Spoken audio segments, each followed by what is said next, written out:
Hello, Mr. Berry's class. I'm looking at the Pythagorean theorem coloring activity. I'm not going to color in this. I am just going to do half the problems here with you so that I could get you started. Go ahead and do the even ones, and if you make mistakes, don't worry about it. Just correct them, and that's the whole process of learning right there. This isn't due until March 4th, so you have some time, but if you wanted to get this done, let's go.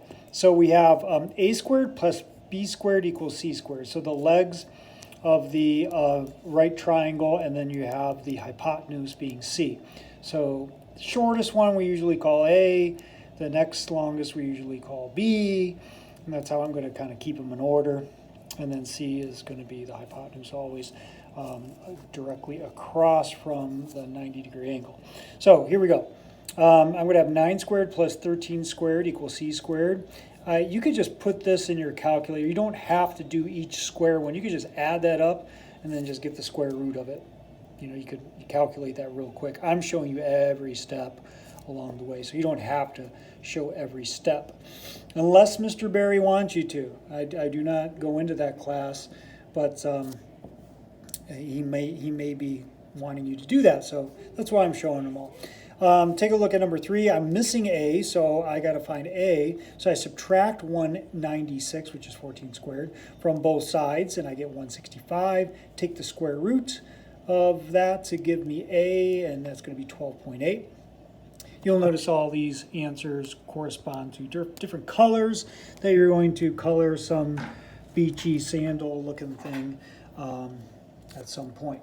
Number 5. I'm missing the hypotenuse, so I got my A, got my B, and I add them up, squared. I take the square root of 730, and I get 27. Number 7, I don't have the A, but I do have the B and I have the C. So I take those square roots, I subtract 625 from both sides, I get 275. Take the square root of 275. I don't want to know what a squared is. I want to know what a is. And I don't want to know what 275. I want to know what the square root of that is, and it's 16.6. These get a little bit tricky. You got to make sure you know whether or not you're getting legs or hypotenuse. So this one, you're going to need to find the hypotenuse. Kate biked 9 miles north, and I try to draw it like you were looking at a map. So 9 miles north, and then 4 miles west. How far is Kate from her starting point? So actually, how far is the diagonal, you know, as the crow flies, as they say. So that would be 4 squared plus 9 squared equals c squared. And then I'm going to take the square root of both of those, and I'm going to get 9.8.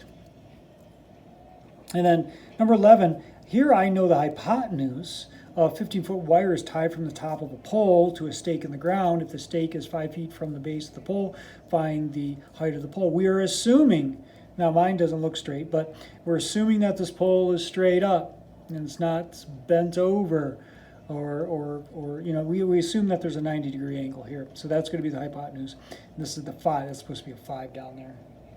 So I have 5 squared plus, 15, that is not right. I gotta redo this one.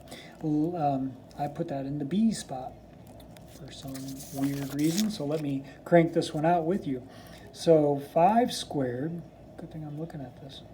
5 squared plus B squared is going to equal my, my 15 squared. Should look like that.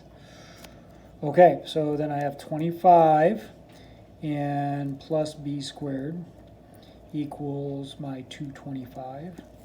I'm going to subtract 25 from both sides, so I'm going to have b squared equals 200. And then I take the square root of 200. If you didn't know, you know, hit the second button and hit this. If you have a calculator like this, TI-30X. Square root of 200, 14.1. Is that one of my answers? Yeah, 14.1. Okay, I almost went with the wrong color there. That would have screwed up your picture. So B is going to equal square root of that, is the 14.1. Okay, sorry about that. for number 11. Just be careful on your 10 and 12. Really think about what you're looking for there. Good luck.